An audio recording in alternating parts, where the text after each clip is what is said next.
Welcome to Unscripted with Russo. I'm your host, Ashley Russo, president and executive producer of The Peak TV. For our podcast, we decided to explore the people behind the narratives. I'll introduce decision makers and influencers who are winners in their field and find out the intimate story behind their rise to success. All right, everybody, welcome to Unscripted with Russo. We are here with another amazing episode. We have Tony DaRe. He is from BSI Corporate Benefits, and he's a business leader in our area, and he's going to tell us a little bit about kind of how he became who he is today. So, Tony, welcome. Thanks for having me. All right, cheers. Cheers. Unscripted, we always have a little glass of wine, so here we are to kick it off today. All right, for people who don't know you, where are you from, and what's your family life like? So I'm from central Pennsylvania, which is, they say Pennsylvania is Pittsburgh and Philadelphia and Alabama in between. So in the Alabama region of Pennsylvania. So the Bloomsburg area is where I grew up. My family's born and raised here. My parents are high school sweethearts at Allentown Central Catholic. And then my dad played basketball at Bloomsburg University and taught there after school for 40 years. So that's how they ended up out in the Bloomsburg area. That's where I grew up. Yeah. Okay, and that's where you grew up. And what about siblings, brothers, sisters? I have a younger brother, Michael. He lives in Amsterdam. He has a decidedly more exciting job than me. He's the international brand manager of Johnny Walker. Okay. Wow, so that is interesting. Yeah, does that give you like a discount? I mean, do you get any special? No, but I've had to, as his progression in his career has moved up in the shelves of alcohol, he's forced me to move up and with taste. him. Oh, okay. So he shames me for drinking brands that are not in the Diageo So his portfolio. job is costing you a lot of money. Tons. His being on the earth has cost me a ton of money. You mentioned your parents. You were saying that your father was a coach? Yeah, coach, basketball coach and teacher. Okay, and what did he teach? What subject? So he was a social studies teacher, so he taught the same class repetitively like 6 times a day, but he claims that Russian history was his one elective course that he's a big Russian history buff, so he'd be happy to tell you anything. Yeah, I was going to say that's like really interesting and kind of specific. Why Russian history? What does he say? I don't know the answer to that. It was probably the one class that he was allowed to teach as an elective, so instead of teaching the same 9th graders the same course over and over again, somehow he tracked there. So anything Russian related, and certainly he'll talk forever on. I love it. What about your mom? So my mom is how I got my healthcare start. So my parents got married when they were 19, when my dad was at Bloomsburg University, and she went to work for Geisinger Health System, and then she proceeded to be for 45 years the executive assistant to consecutive CEOs at Geisinger Health Plan. So she worked for 5 or 6 extremely powerful individuals, but stayed there her entire career. Interesting. And when you were a kid, what were you into? Like, what were some of your activities? Did you play sports? Did you play music? What were you involved with? I have 16 cousins on my mom's side of the family. Every single one of them is musically inclined except me and my brother. So we gave up all of our musical talents for the good of the larger family. My dad being an athlete, sports was an enormous part of my upbringing. And what sports specifically did you play? So high school, I played basketball, baseball, football. My dad was a basketball coach and player, so he played for my father, which is his own interesting, dynamic. Yeah, I mean, what is that like, playing for your dad? You definitely grow together. It can be, interesting at the time. For extra money when we were growing up, because my dad was a teacher, he would, all through the summer, run basketball camps. So my brother and I would go with him, in the summer. So a ton of great memories there. Then coming up and playing for him, it never really was something that turned out to be a negative situation, but it was certainly interesting to try to manage the way it was when he was my coach, and then we would come in the door. Some good stories about that side of it. We had 2 TVs in our house, and when we would come home from a game, we would have the game film because my dad is the coach. So what he would say is, if you want to celebrate yourself, go downstairs and watch it with your mom. If you want to get better, sit upstairs and watch it with me. So those were the difference in the options. 2 TVs. Yeah, so sure. those were our options. I love it. How often did you sit with him, and how often did you sit with your mom? Depends on the game I had.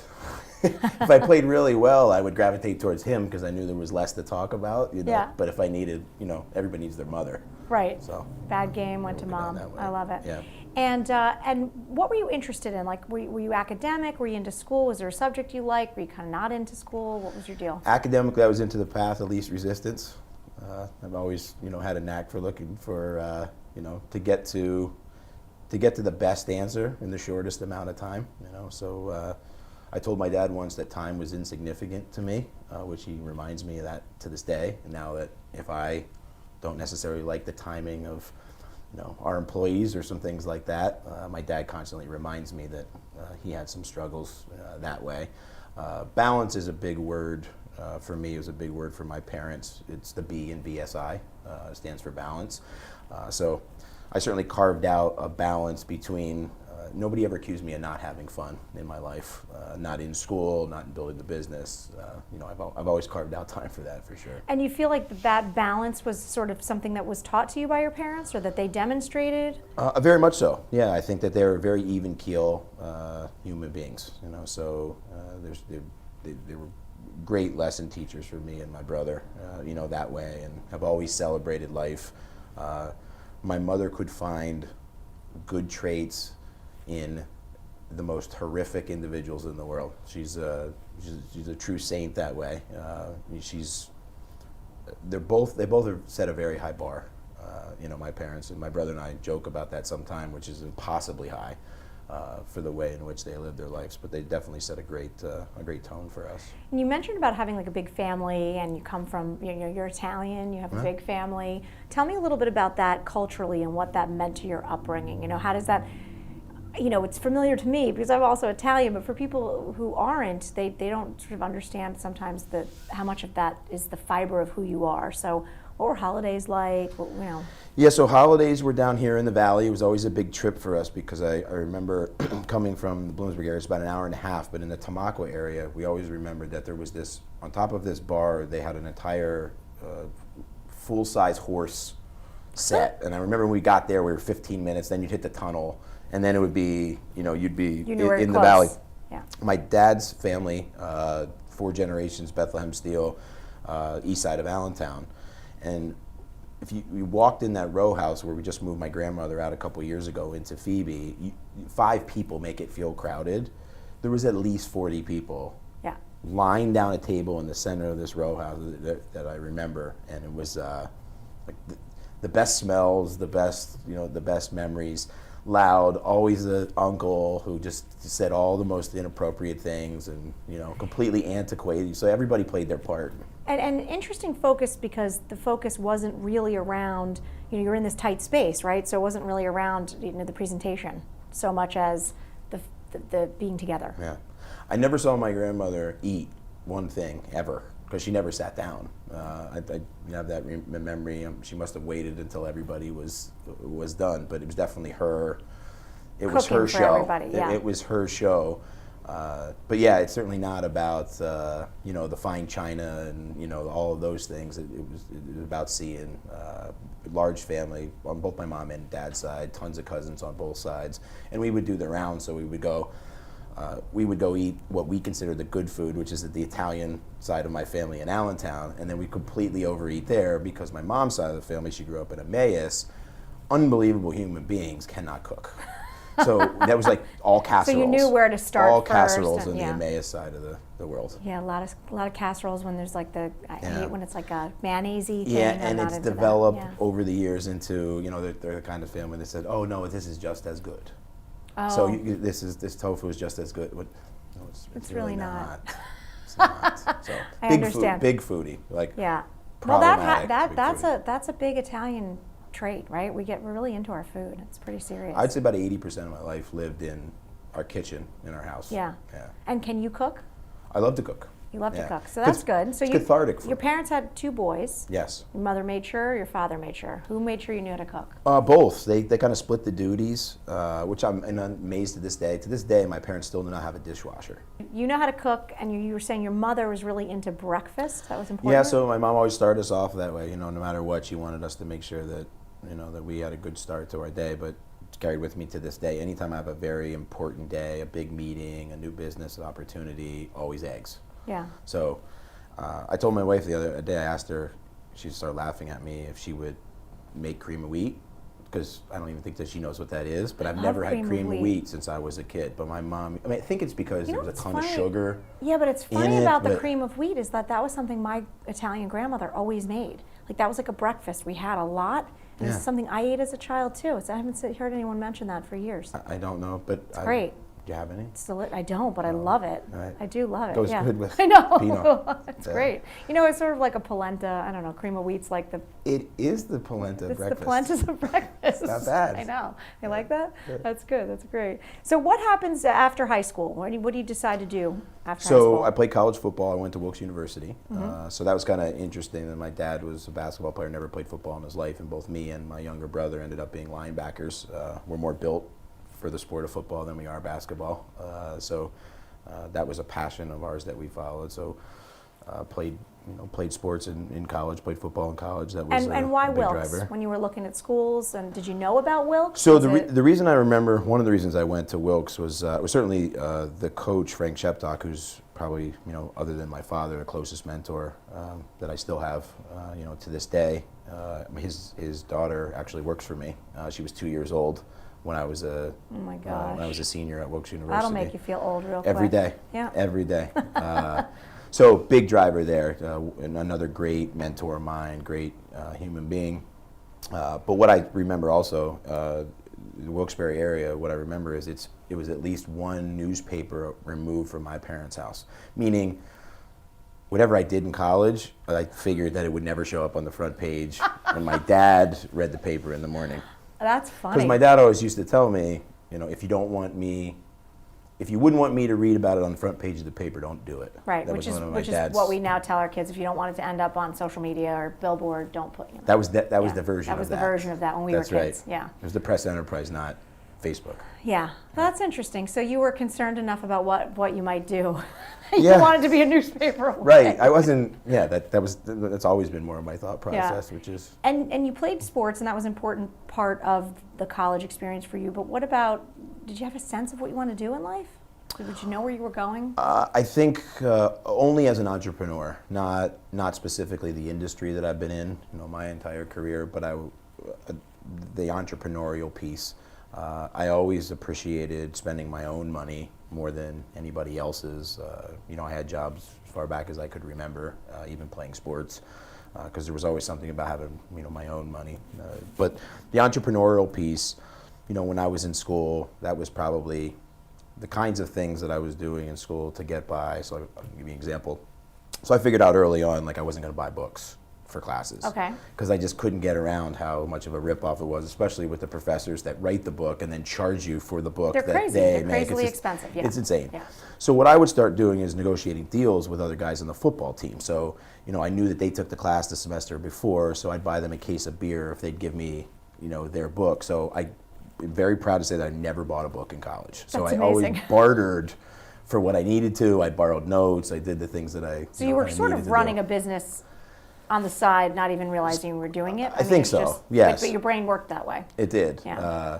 And procrastination is another stellar quality of mine. I think I learned that in college, but I think when you go into the business world, the procrastination turns into you can't see around all corners, and things happen in a business environment, and having that, not getting knocked over, just being prepared for, all right, this is going to be a tough situation. How are we going to figure out, how to get It out sort of of this? is an interesting perspective, because I think as an entrepreneur, you do have to be pretty agile. And so you can plan and you can prepare, Right. but you have to really be able to react as things happen quickly.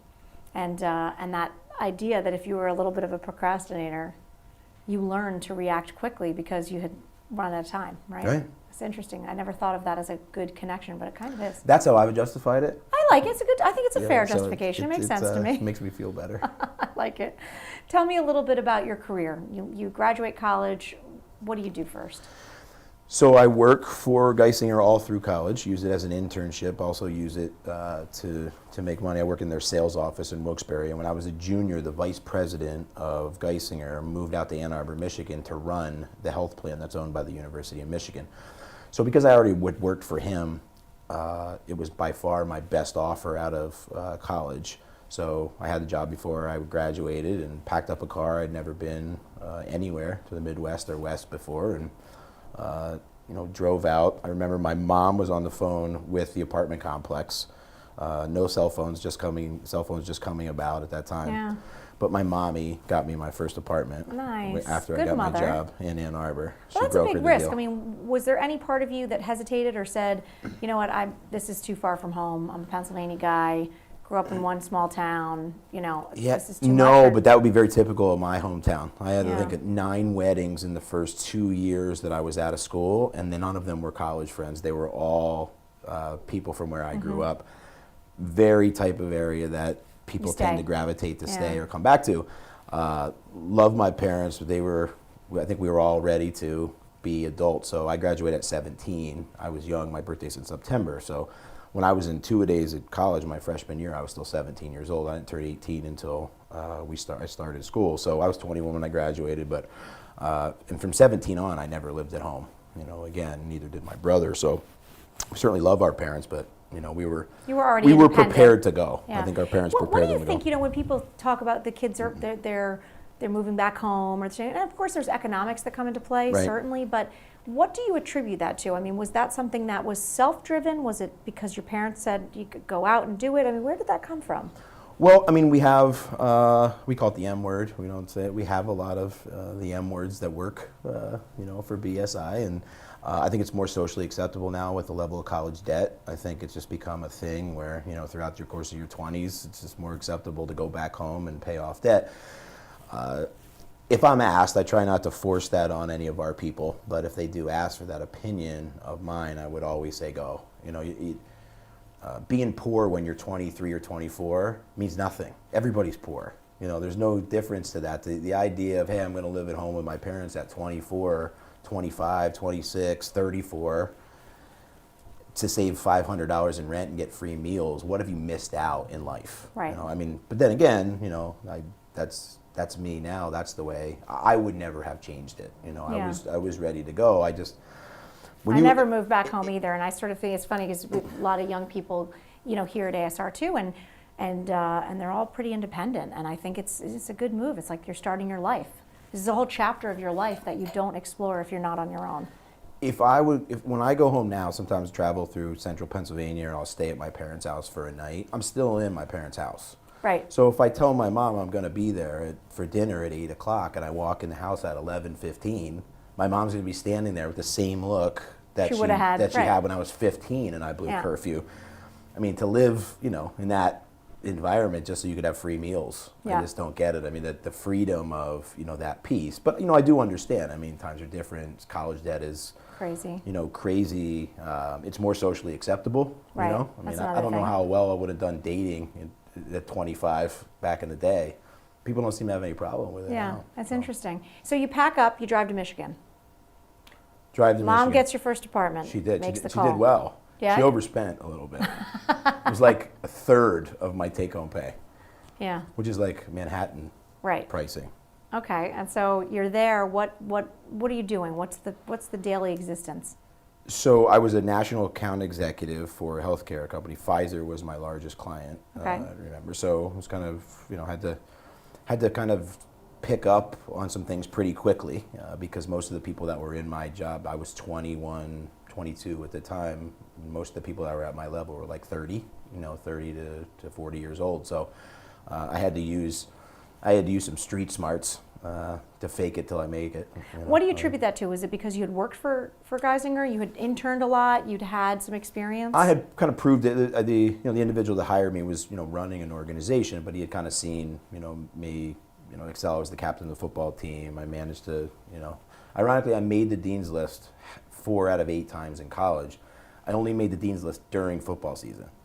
Which you would think that's more time. How did I do that? But I was focused. I was going to say you probably couldn't procrastinate. A lot of stuff. You had a schedule. You get into a lot of stuff. Sometimes they say that the busier people get more accomplished because they're sort of focused and they're busy. So. Yeah. So I think he saw all of that piece. So was willing to give me the opportunity, and I kind of. And how long are you in Michigan? How long are you there? 10 years. Wow. Okay. Yeah. So you spent a long time there. I was there 10 years. I was there. So I was 2 years on the insurance carrier side when I was there, but realized that I didn't want to be. I was an entrepreneur. I wanted to own my own business. So I wanted to stay in the industry, but I wanted to represent companies, not insurance carriers. I got you. So that's the other side of the industry, which is where I am now. Right, and so tell us a little bit about BSI and what you do there, and where did the idea come from? So I thought I was done with contact sports when I was done with college football. I was falling apart. I had all the knees and the shoulders and all those injuries, and I started running when I got to Ann Arbor. So I lost all my college weight, my beer weight, my football weight, and I was bored out of my mind. So one of my buddies back home said, you should find a local rugby team. So I find a local rugby team. When Ann Arbor, it's a very international town. There's a lot of international students that come to get their MBA. So international rugby, very big sport, great rugby players. So I'm there less than a year, and now I'm right back into one of the most violent sports, on the earth. It's like worse than football, isn't it? It's to some degree, some not, some yes, but unbelievable sport, but also did a lot for me professionally. But I ended up meeting my business partner, who's an attorney, and when I got to a position where I knew that I was going to start my own business, I was considering either starting the company or going to work for an agency like BSI.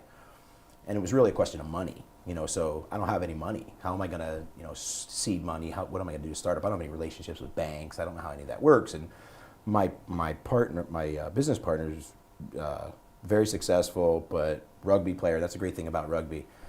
Lawyers, firefighters, ditch diggers, politicians. They all play it. Yeah. You can't BS your way on a rugby field. Right. It doesn't work. You can't use your mouth. That's the actual definition of a level playing field. Completely. Yeah. Absolutely. They call it it's a gentleman's game. It sorts itself out. So in football, 22 guys, 6 referees. Rugby, 30 guys, 15 on 15, 1. Really? Right. Okay. So it's a self-policing game. So if I'm going to do something to you that's against the rule, you're going to do it back. I'm going to be revisited in full in a short amount of time. So essentially, I posed it to my business partner when we were lifting one day, and he just looked at me and said, "I got you." He said, "Take your shot." So in that moment, really BSI was born because he basically said, whatever you need to do, just go be successful. So that's awesome. Yeah. You are an entrepreneur, and with that kind of comes a particular skill set. Tell me what your strengths are, and tell me what your weaknesses are, and how have you covered yourself for your weaknesses? Well, I think one of my strongest strengths is staying in my lane. So I've always been very comfortable with what I'm not good at. I think that I see a lot of people get into trouble. Super key move, yeah. Because they try to pretend as if they know something that they do not. I've always gravitated towards people that were better than me in everything that I did in sports. I always wanted to be with the people who were bigger, faster, taller, had better work ethic, had better talent. Probably that comes from being raised by a coach, so not being intimidated by honest you probably had that analysis when you did the TV with your dad. Probably had a lot of influence over this. A lot of life idea lessons, that, with respect to, criticism can be very difficult for a lot of people to hear, especially the younger generations, because they didn't get a lot of it growing up. Everybody gets a medal. Right. It's a little bit. Well, different it's an interesting concept that not only were you striving to be better, or I don't say perfection necessarily, but always to be better. But in the process of doing that, especially in sports, especially with a coach father, you've got to really accept what you're not good at, right? I mean, there's no way to get better if you don't say, I need to get better. And revisit it. And right. rewind, and revisit it, and rewind, and revisit it until, and then college football is no different. It's just the equipment gets better. They actually have machines in college football where instead of like a stop rewind, if you can imagine the remote, they can just do it. It's a dial in every single step.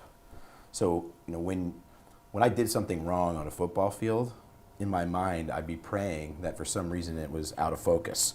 Because I knew on film on Sunday, we'd just stop there for 20 minutes and just go back and forth. But that's pretty harsh self-analysis, but it's interesting to see how related that is to the way you looked at business and the way you looked at yourself. So, all right, so you stay in your lane. And the competitive piece. That's a big piece of it. I think if you're going to be an entrepreneur and you're going to start from scratch, you need to want to win. You need to outwork established companies. I remember one time this doctor told me, the world of business, it's made up of a certain amount of pie. they're not making more pie. Meaning there are under industries, obviously, that have exploded that are brand new, but for the most part, in my industry, we've had to take every single client that we have across the country from someone else that was more established, that had been around longer, that understood more about what they were doing. If you don't have the will to prepare and the will to win, it's going to be really difficult. So that competitive piece, that I've always had on the athletic perspective, that really had propelled the firm. That's over cool. time. And when you started and you had this, your business partner, lawyer, his name? Yes, Vince. Yeah, Vince. Yes. And he says, what do you do? Like, what's the first step? How'd you start? So I think the great thing, I have two partners who they're both attorneys and they have a law firm. Right? Okay. So everything that they do from a business perspective, they do together. So I was part of that package deal. Vince decides that they're going to invest in my company. David, my older partner, we're 10 years apart. So at the time I was 24 when I started the company. Vince was 34 and David was 44. But I think, you hear that stat, 90% of businesses fail in the first year.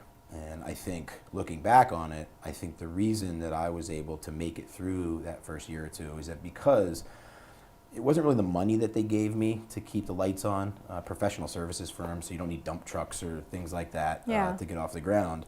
What they did was, here's your desk, here's your office space, here's your accountant, this lawyer will file your LLC paperwork. So when you're starting a business, things that you know nothing about, they were able to just take care of that and just set me in a course to say, we don't really know what you do. But we're going to give you all the tools. We'll take care of the peripheral. Just go do what you want to do. I had a kind of a funny story. I was trying to make ends meet. I had turned down a 6-figure sales job to start from scratch, and I got offered. It was in Detroit at the time. And I got offered through Rugby connections this opportunity to travel around at the auto shows all across the country to do kind of like a, the people that stand next to the cars and this whatever at the auto shows. So I got offered to do that on the weekend. So I get to travel. I get to make a pretty decent amount of money. And I told my business partner Vince about it, and he said, I have an idea for you. Why don't you go into the office on the weekend and figure out how you're going to make this company work? I'm like, okay, that sounds like maybe I'll go that way. Yeah. So, really they got everything else out of the way for me. Yeah, and giving you the lesson too there that, when you're building a business, it is not a Monday to Friday 9-to-5 gig. It's like all the time. It's the other hours. Yeah. It's specifically. It's actually the other hours. Specifically the other hours. I also remember someone told me one time when I was starting the business, it's great being an entrepreneur because you can pick whatever 80 hours a week you want to work. But you got to work 80 hours a week. I know. That's a good way to look at it. If you sure want is. to. If you want to, and not everybody. It's just not for everybody, for sure. How has the business grown? Tell me how long you've been around and where you're at now. So we just celebrated 15 years in business. I was in Michigan total 10 years, but it was about 10 years ago that we moved back. My wife and I moved back when we decided to start a family because all of our relatives are back here. We have great friends in the Michigan area, but friends don't watch kids. Yeah. So especially we had when you have one a when we big came family back. like We you. have 3 now. We have grandparents that are all here in the valley. So that's great. This is home. And certainly a gain for all of us in the valley. You and BSI are really entrenched in the community. You do a lot. You give back. Why is that something that's always been part of your mission? Like why give back? I mean, you could certainly a business. You can grow it. You make a lot of money, but you don't really stop giving back. BSI is a combination of my parents. So you've got 2 people who would give you the shirt off of their backs. Always did. I always witnessed that.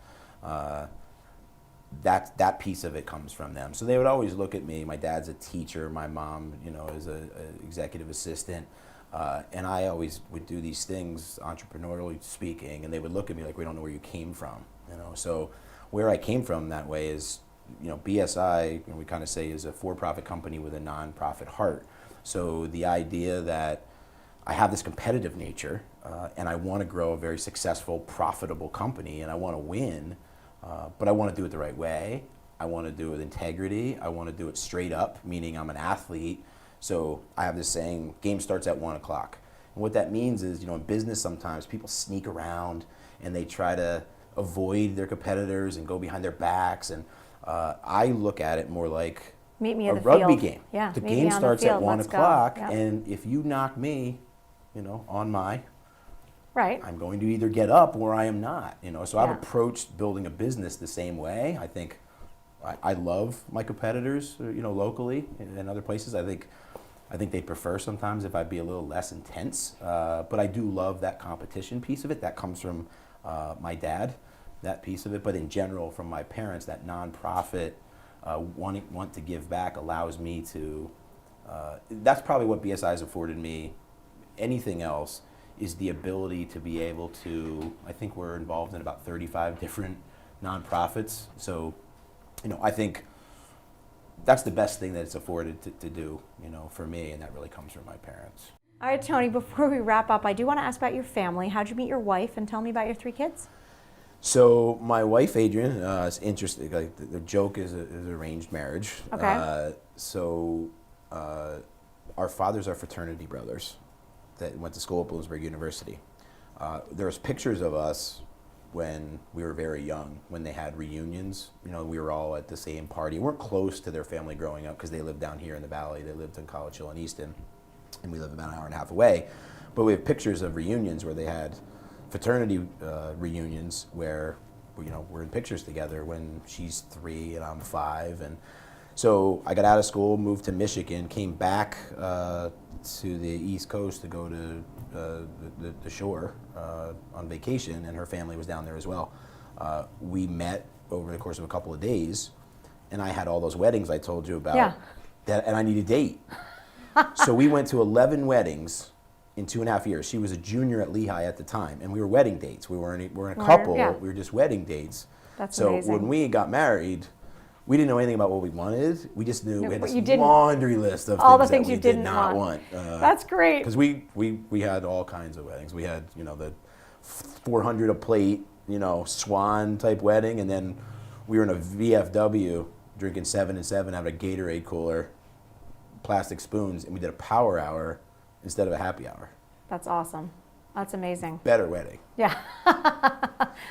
Yeah. So that was our start. So Adrian moved out to Michigan after she graduated from Lehigh, which was a fairly big step.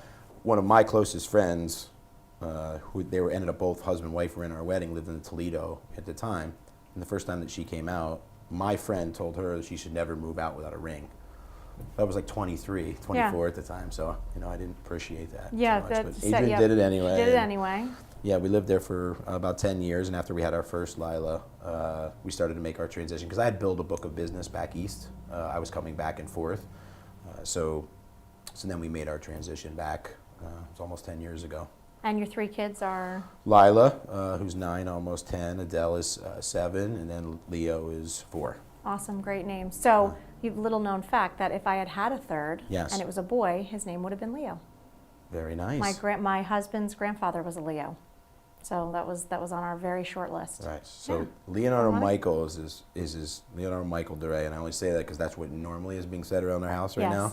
Oh, he's getting Leonardo that. Michael. Yeah, that's a big mouthful. Good. That's like a good parenting disciplinary name. It's on with that, and he's certainly. I love it. I'm going to ask you one more question before we wrap things up, and we do a little rapid fire thing here at the end. Okay. But what virtues and traditions are happening in your home between you and Adrian with your 3 children now that are reminiscent of your childhood, that you're trying to instill, that were important to you as a kid? I think the dinner table, the kitchen. My wife loves to cook, as do I. We are the hosts. We bought a really old house on College Hill, so that has morphed into go-to on Thanksgiving. We'll have 2 days of Christmas. A lot of celebration of family. So our house is kind of like Everybody Loves Raymond. Yeah. Have you ever seen that show? So Absolutely. every time you walk in the door, there's always somebody. Somebody. It's never just our immediate family. There's always somebody between my in-laws or my parents who are down quite a bit and stay with us from time to time. But I think the continuation of the celebration of family. My wife's Lebanese, so their culture is really steeped in tradition and family. So if you combine those two with an Italian family, you get loud, You get a lot of fantastic food. I was just going to say the food's got to Fantastic be unbelievable. food. Yeah. My wife is kind of she has 3 sisters, but she carries on the traditions of. She's the one that cooks everything from scratch. So the hummus, the boulai. Are you learning? Bread. And have you learned Lebanese cooking? Absolutely. Yeah. Number 1 rule in our house is that if one person eats garlic, everybody has to. You can't have one person have anything Lebanese. You have to do it across the board, otherwise you have to sleep in a garage. Yeah, exactly. So. Perfect. All right, Tony. Well, I want to ask you a few questions. You are not prepared for these. I did not tell you these in advance. Okay. All right. If you were not doing what you're doing now, what would you be doing? If I'm not doing right now, what would I be doing?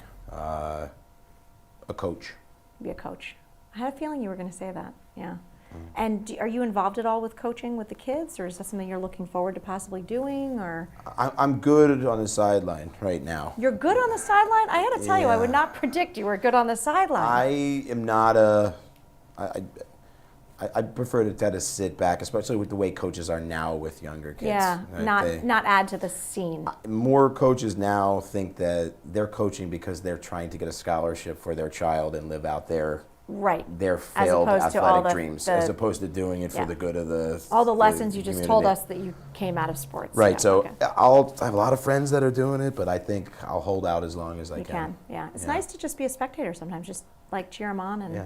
I mean, happy to dig in and help. You know, but our rule with sports is no pushing them into anything. But if you join, you got to do it. You cannot quit. You got it. We're the same way. You have to finish the same way. what you started. All right. What is one place that you have visited that you loved? Favorite place you've ever been?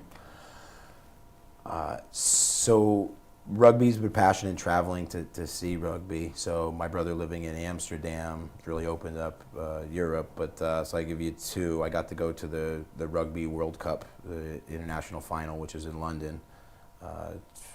3 years ago, which was a bucket list trip with my business partner, Vince, who had introduced me to rugby, helped me start. So we cried like, 10-year-olds when we sat in the stadium and chanted before the games, 80,000 people. That's amazing. Was one of the most epic trips of my life. And the other one would be Scotland. We had 35, we called it the World Cup of Friends. So every 4 years we're going to do it. Because through my brother's company, Castle in Scotland, in Speyside, which is where a lot of the best single malt scotches in the world are. So his company owns a castle, of which we commandeered, and we got to stay at a castle in Scotland. It was like that show my wife watches. What's the British show? It's got the servants and Downton it's got Abbey. the Downton Abbey. Yeah. Right. So it looks like that. That's pretty incredible. What I like about Unbelievable your experience. answers, though, is they were less about the place and more about the people that were with you. Always. On the experience, yeah. Always. What is one place that you have not been that you hope to get to? Place that I hope to get to that I have not been to. Yeah. I know, it's tough. Big world out there. Yeah. I sometimes think about climbing Mount Everest. Really? Wow. Did you watch the movie? I've seen them. That's all I needed to do. I'll have you know that I have climbed 8 Adirondack peaks when I was a kid. It's a little known fact about me. And that was good enough for me. Just saying, you might want to tackle that first.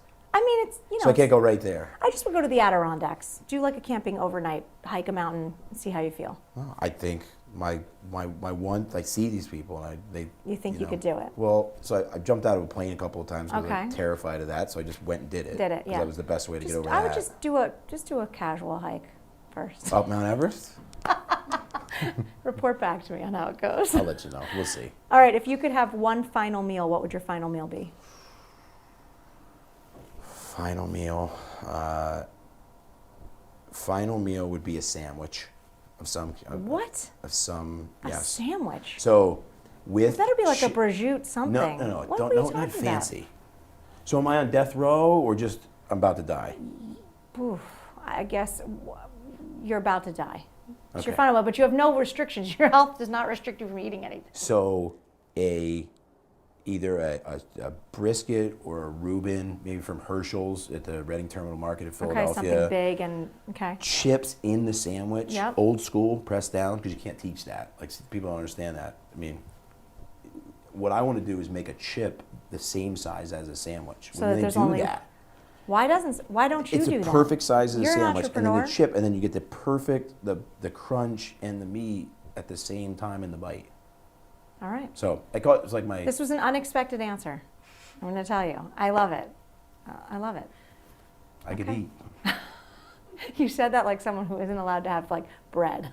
You know, like it would be a sandwich. Right, I mean, You know, when I'm off bread, like those moments where I'm Right. not eating bread. So you thought I was going to get a charcuterie as my last? No, you know, I thought maybe you were going to say a- like a sauce or a pasta or a thing like that. No, I mean, I like it. in my house, you got Italian.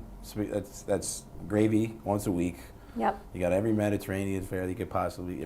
There's a lot of good food in here. So you want the thing you can't get every day. I mean, I like that's a good answer. All right, well, Tony DaRe, BSI. Up next, he's going to be making a chip, one chip that fits on a sandwich. So just stay tuned because I think you're onto something. you heard it with here that. first. All right, thanks guys. Thanks for listening. Unscripted with Russo. Until next time.